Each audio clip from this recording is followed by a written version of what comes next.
Thank you very much. It's a pleasure sharing this presentation with you. My name is Matthias Sachse. I have been in these meetings before, but still I come from the UNICEF-Mexico office, and for the next 2 months, I will be supporting the regional office with the activities Yvette Fauch was doing. For those who don't know, Yvette gave birth 4 weeks ago to a beautiful baby boy. She's very good. She's now having on maternity leave. And yes, she is exclusively breastfeeding her baby.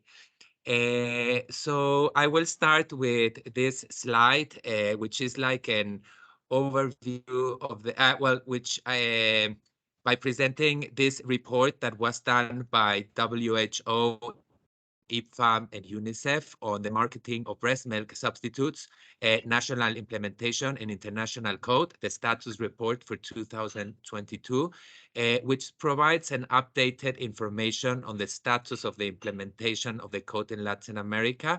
And it presents also a legal status of the code, including the extent to which provisions have been incorporated in the national laws and regulations.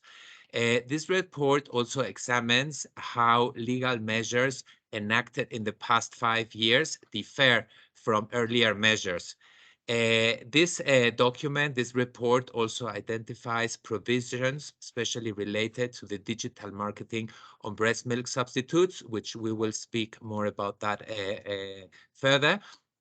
The report also highlights how unethical marketing of breast milk substitutes still continues to be highly prevalent worldwide, and how it diminishes the perceived value of breastfeeding and undermine women's confidence on their ability to breastfeed. So here you can see the link, and I invite you to share it widely, to review it, and to share it widely.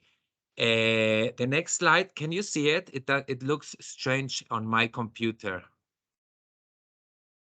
We can still see the image, though. It's just a little, it just looks like the image got knocked up a little. It got knocked up a little bit. I'm sorry for that. This comes from this same report, and it's the legal status of the code as enacted in countries, not only in American region, but also globally.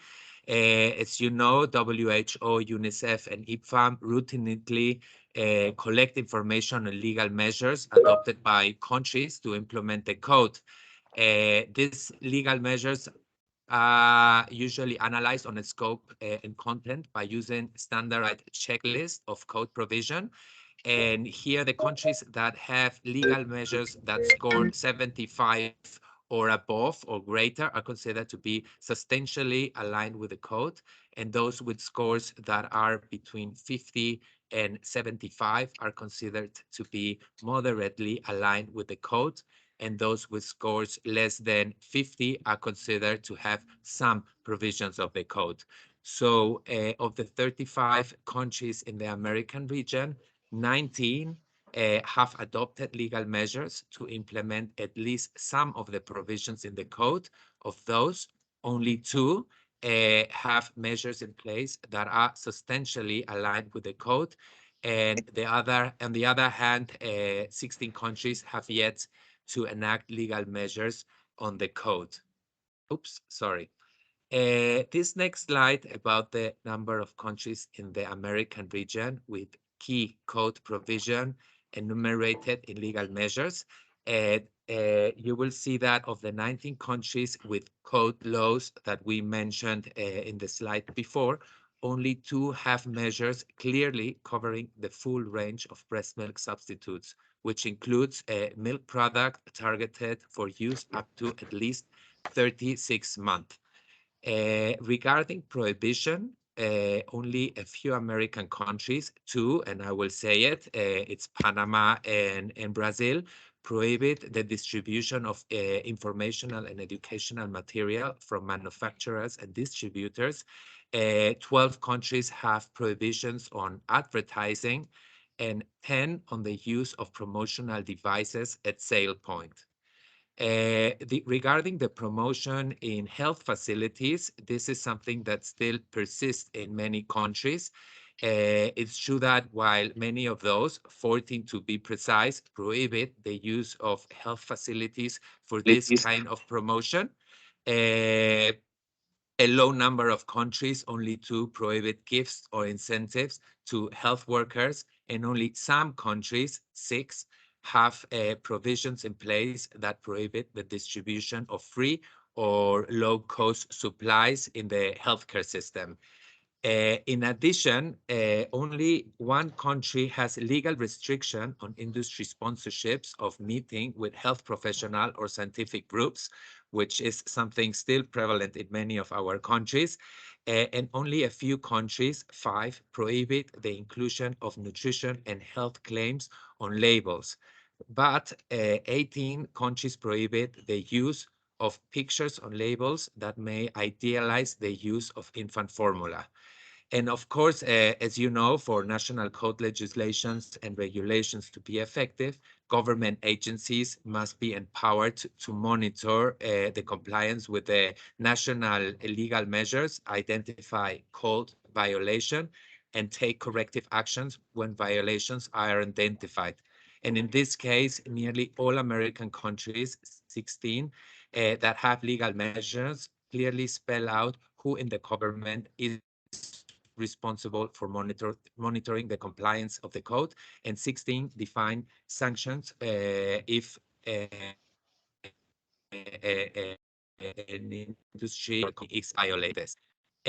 I'm sure that many of you know this very useful document. It's the Global Breastfeeding Collective Scorecard, which was developed to track progress on 7 policy actions and on breastfeeding practicing within countries.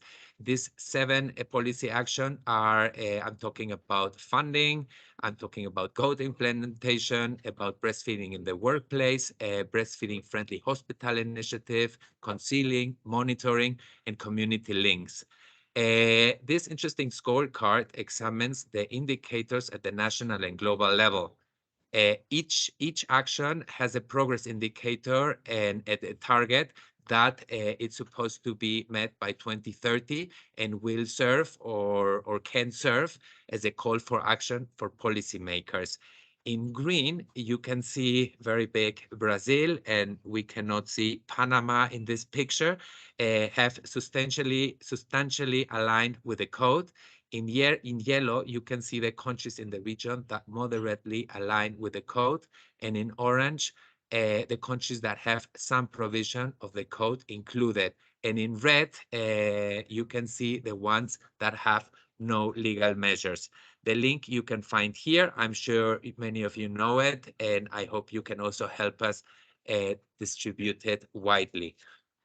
On this next code regarding the monitoring of the code in Latin America and the Caribbean, we know that progress has been made. Efforts are still needed at all levels to improve the implementation of the code at the regional level, as only, as I said, Brazil and Panama currently have a legal framework harmonized with the code.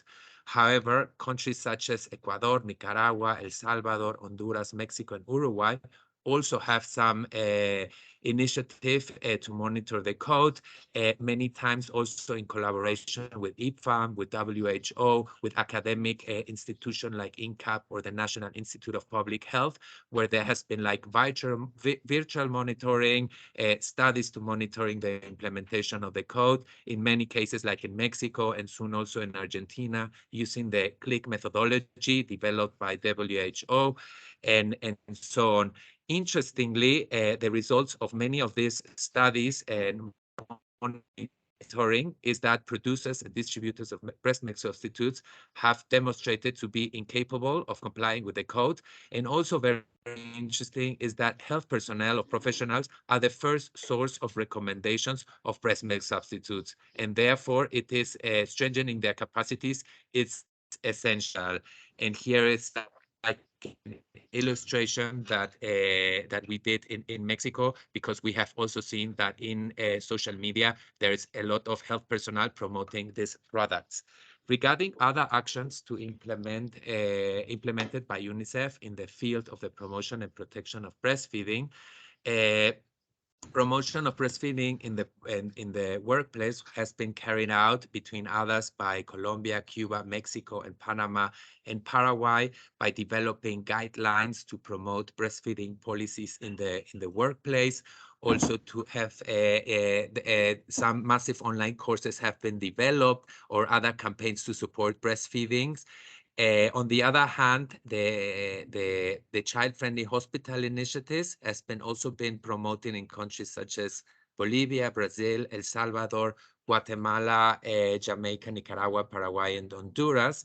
In many times in collaboration also with the Ministry of Health and WHO, and communication campaigns such as the one that you can see on your right, for the promotion and protection of breastfeeding, including in the context of COVID-19, have been implemented in a large number of countries.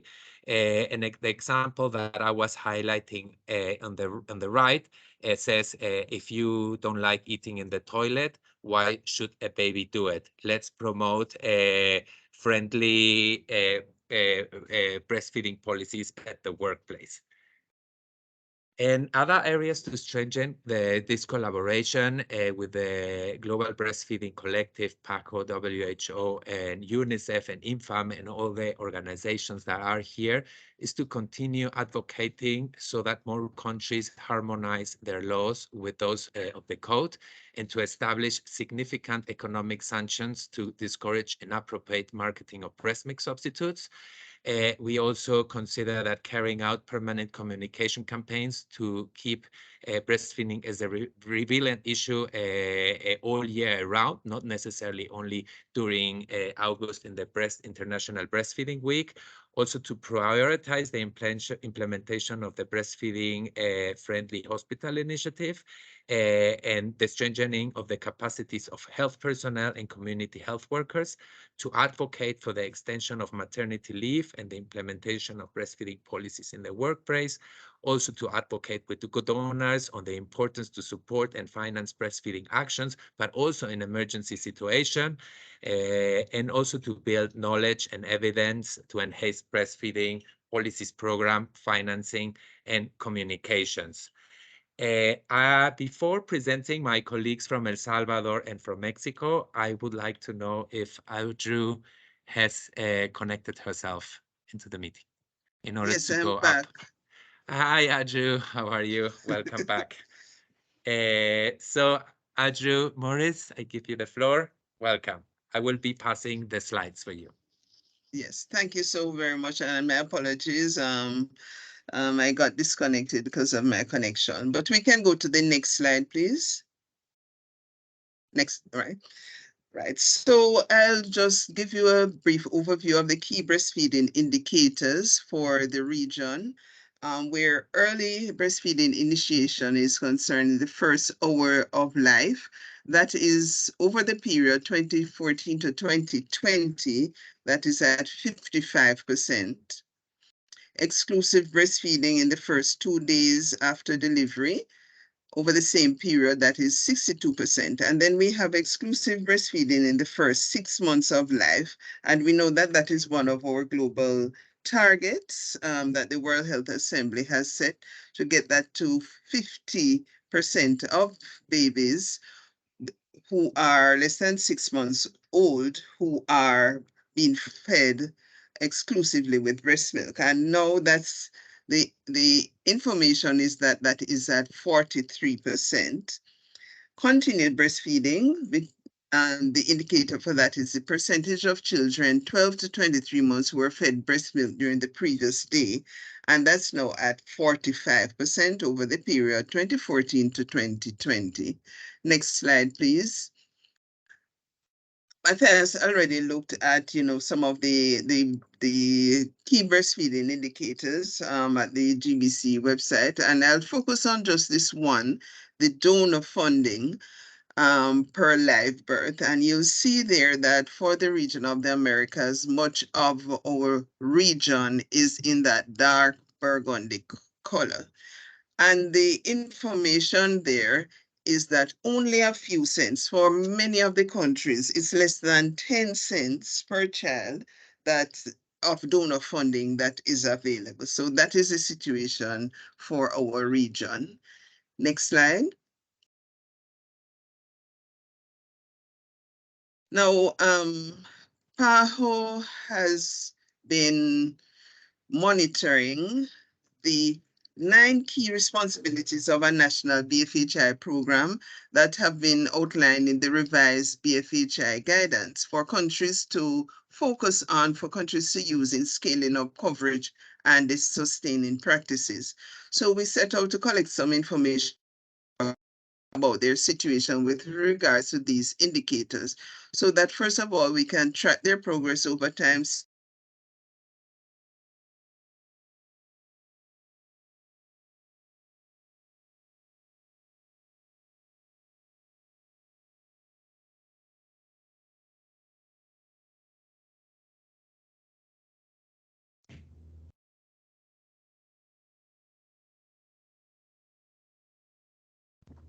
I believe we've lost Dr. Morris's audio. I will reach out to Dr. Morris over chat and see if we can work on reestablishing audio. In the meantime, Matthias, does it make sense to move to the next presenter? Yeah. Yes, of course, no problem. I will. So just, I would like to introduce my colleague from El Salvador. She's Karen Panameno. She's the Health and Nutrition Emergency Officer at the UNICEF El Salvador office, from where she has dedicated much of her work to promote public policy in favor of breastfeeding and maternal and child nutrition, as well as financing.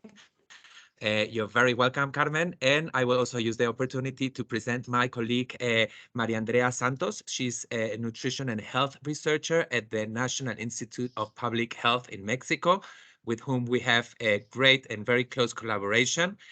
She's currently, Andrea is investigating topics related to digital marketing of breast milk substitutes and baby food to raise awareness on the importance of its regulation, conflict of interest, and the environmental impact of breast milk substitute.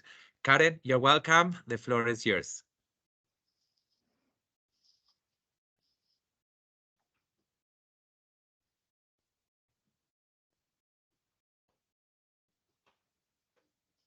Do we have Karen connected?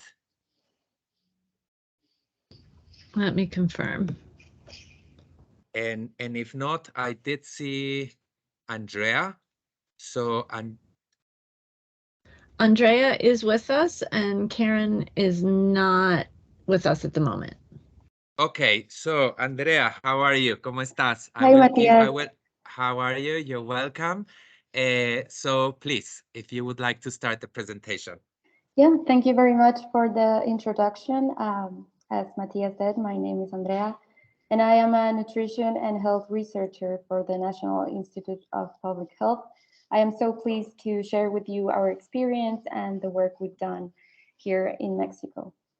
Due to the concern expressed before by the Pan American Health Organization that laws to protect breastfeeding are deficient in many countries, and the growing concern of new media advertising unhealthy products to infants and also young children, UNICEF funded and also collaborated with us to conduct research based on a methodology called CLICK, proposed by the World Health Organization. As you can see, this is a 5-step process that is designed to gather data on exposure to digital marketing. For steps 1 and 2, we carried out a website and also a social media scanning of the top 10 companies of BMS and also baby foods in Mexico to identify marketing strategies for digital campaigns specifically. We ran interviews with key actors, including health professionals, BMS company representatives, marketing agencies, civil society organizations, influencers, and mothers, as well as fathers. Involving fathers in this study was crucial because they are also part of the decision-making progress regarding breastfeeding and complementary feeding practices. And also advertising can be specifically targeted to them. For step 3, we did an online survey with more than 1,000 parents and inquiring about feeding practices and also their exposure to BMS advertising. To complete step 4, we got screen recordings from parents' devices with prior consent to document the advertising and frequency to which parents were actually exposed. The last step was knowledge sharing, which resulted in 2 published papers in high-impact journals. We published 2 infographics and 1 policy brief, and more than 10 presentations in different symposiums, forums, webinars. And we also had the opportunity to present for the Pan American Health Organization in Colombia. Slide 2, please. This was the first article that we published. This paper was selected for press release and sent to more than 5,000 journals and media globally. It aimed to assess parents' exposure to digital marketing of formula and also baby foods and its association with purchase and infant and young child feeding practices here in Mexico. Results were pretty interesting. Almost 94% of parents self-reported having been exposed to digital marketing of formula and baby foods in the month prior to the survey. We also found that parents with high versus low exposure to digital marketing were less likely to exclusively breastfeed their children, and that exposure may increase the chance of giving not only formula, but also sugary drinks and processed foods to their children. When we analyzed purchase motivations, we found that nutritional claims and for example, gastrointestinal symptoms relief that are commonly shown in product advertising are important motivations for parents to purchase these products. Next slide, please. This is the second article that we published. Here we analyzed results from 53 semi-structured interviews with the key actors that I mentioned before, inquiring about digital marketing strategies, conflict of interest, code violations, and Mexican regulations. And we concluded that BMS companies promote their products in digital media using always unethical strategies that fail to comply with the code. They can generate strong conflicts of interest with health professionals. They take advantage of legal framework gaps and the lack of monitoring and effective sanctions for non-compliers. So based on these results, we suggest a set of public policy recommendations to strengthen BMS and baby foods marketing regulations, which are detailed in this paper, but an example of these recommendations is to make the declaration of advertising content in digital media mandatory for anyone who is receiving any payment or benefit for recommending a specific product. This could be health professionals or influencers too. Next slide, please. These are some of the digital marketing strategies that we identified in digital media that also failed to comply with the code. These were emotional appeals, motherhood influencers who also have like giveaways, indirect marketing through educational material. For example, they had infographics on the components and benefits of breast milk. They always show the formula containers and their brand on these materials. Idealization and comparison with breast milk composition was also found, as well as health and nutrition claims all over the internet. Webinars were often led by health professionals who also recommended a specific formula for a solution to specific medical conditions, for example, constipation. Cross-promotion was also identified. Direct contact was very popular mainly through baby clubs, but we also found contact via email or WhatsApp, and health claims related to COVID-19 pandemic. As you can see on the top picture on the left, this could easily misinform parents about the safety and benefits of breastfeeding during emergencies. Next slide, please. Two infographics were disseminated. The one on the left targeted decision makers. And in this document, you can find public policy recommendations on BMS and baby foods marketing. It specifies which regulations, laws, and norms should be modified, what should be included, and what should be prohibited. The second one is aimed at parents and also caregivers, and we explain how marketing strategies try to convince them on the use of infant formula and also the use of baby foods. We also provide them with some recommendations on what to consider when surfing the internet and seeing this type of advertising in their devices, reminding them constantly of the superiority of breast milk and suggesting that if they subscribe to magazines or newsletters, that they check that these subscriptions are not sponsored by BMS companies, and to consult reliable sources on breastfeeding and complementary feeding practices, such as the WHO, UNICEF, or the Pan American Health Organization. Next slide, please. We designed a policy brief that aims to present the main results of the BMS marketing study, the strategies that they use on digital marketing, and the importance of its regulation here in Mexico. The policy brief also contains a table with 4 laws and regulations that should be modified and how. For example, in the regulation for sanitary control of products and services, we propose the implementation of a plain packaging for infant formula containers that do not have any health or any nutrition claims, a package that only contains preparation instructions, statements on the superiority of breast milk, and other statements that are required by the code. Next slide, please.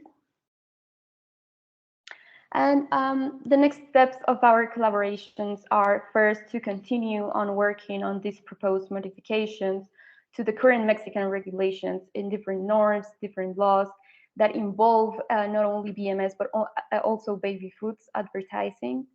And second, we are currently working on the development of a new mobile app tool for monitoring the code here in Mexico. This can be used by the population and also key actors to report non-compliance. When they see it, they can upload evidence such as pictures or recordings. And this will also support government institutions for monitoring and surveillance of the code, or specifically the code.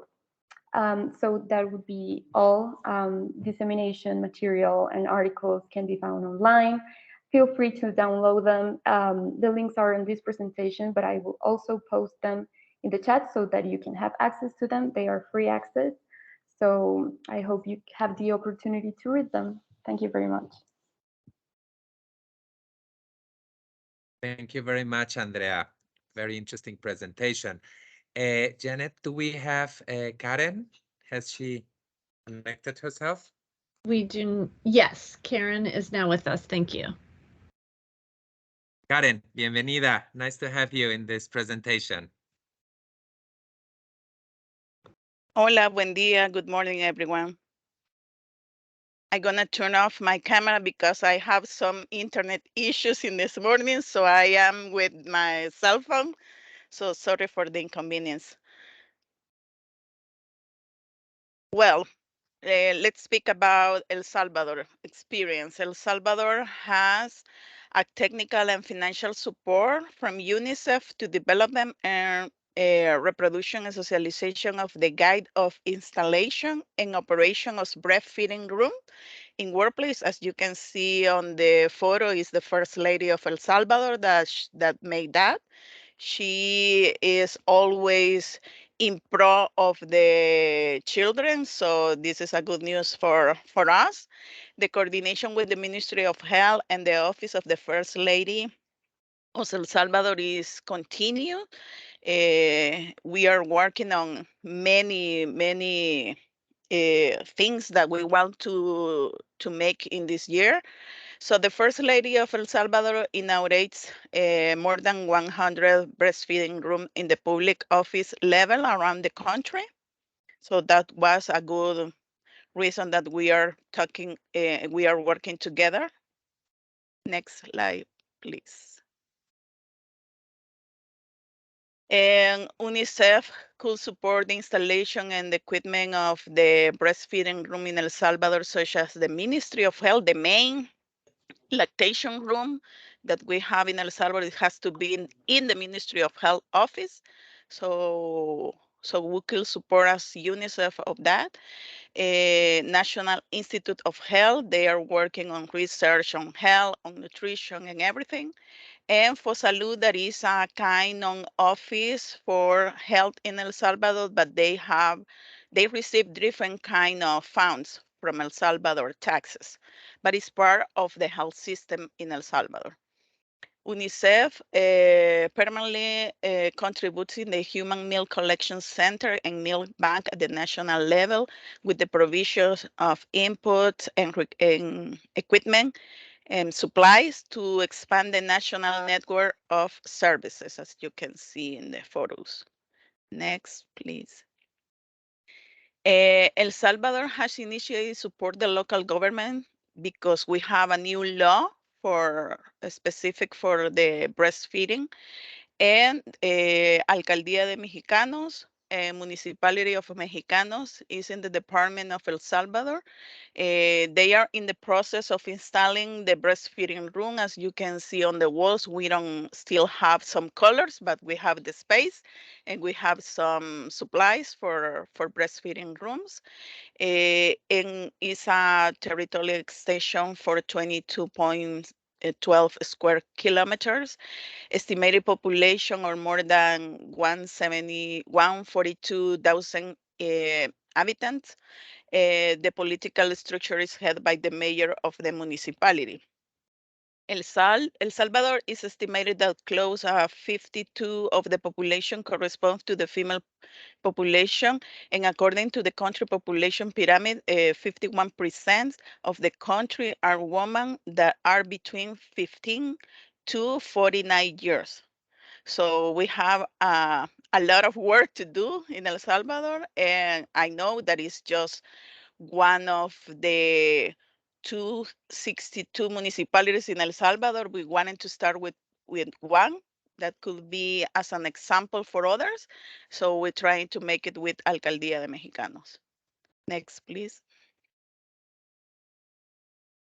El Salvador has a new law for breastfeeding. Maybe some of you know about it. But I want to point a special attention of breastfeeding in emergency situation and recommendation for international standard as the Code of Marketing of Breast Milk Substitute. And for consequence, all the resolution that we have for this code, international code, as well as regulations and standards related to the quality for enforced for the country. So more than 14 recommendations from UNICEF were taken on consideration on the actual law. This is a good news for us because the National Congress take it on consideration for the law and is how do you say, is working now, is ready to the law. Next, please. The name in Spanish is Ley Amor convertido en alimento para el fomento, protección y apoyo a la lactancia materna. That could translate la love turn into food for the protection and support for breastfeeding law. This was an effort for the National Congress, and we were working together with them and specific for the Family Commission of the Congress of El Salvador. and they take on consideration the 14 observation and comments that we have. And then in Spanish is ley nacer con cariño para un parto respetado y cuidado cariñoso y sensible para el recién nacido. That could be translated in born with care law that take on consideration breastfeeding intervention for all the hospitals and all the health services that we have when you have a birth. So the advocacy and technical meetings in both law have contributed significantly to health and nutrition by resuming elements from child-friendly hospital. They take on consideration some of them. And other elements that UNICEF has advised and worked and jointly with the Ministry of Health and of course the Office of the First Lady. We are working closely with them. And also, no, next please, Matthias. And also, I would like to take on consideration that El Salvador has worked on emergency issues, and UNICEF has worked in coordination with the humanitarian country team, and United Nations system and organization have documents such as the Humanitarian Needs Overview, HNO, and the Humanitarian Response Plans, HRP, that consider nutrition a part of the response for the humanitarian response. And humanitarian projects in nutrition together with partners of nutrition cluster with intervention that are favorable to exclusive breastfeeding and complementary breastfeeding in El Salvador, among other elements of maternal and child nutrition were included. You can see all the documents in OCHA website, but I write it down the links here in the presentation just in case you wanted to see it. But they are in Spanish and they are not in English. So I think this is the last one, but I want to, yeah, it's the last one. Thank you very much, Karen. Very interesting work you're doing in El Salvador. So Janet, I give you the floor, or Lisa. Yes, thank you.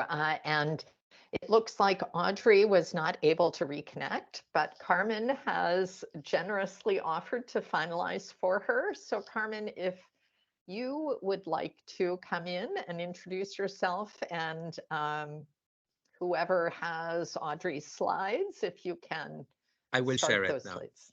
Thank you so much. Thank you. Audrey, sorry that she got disconnected and is unable to connect. I am Carmen Casanovas, and many of you know me already. And I am working with PAHO particularly in the implementation of BFHI in the region. So I'm going to be finalizing the presentation by Audrey. She was in this slide, whereas PAHO has decided to have a live update on terms of the BFHI implementation in the website. At the end, you can see at the bottom, you can see the link that allows us to see how is it going. PAHO consults with each country about the updated situation in BFHI implementation. Next, please.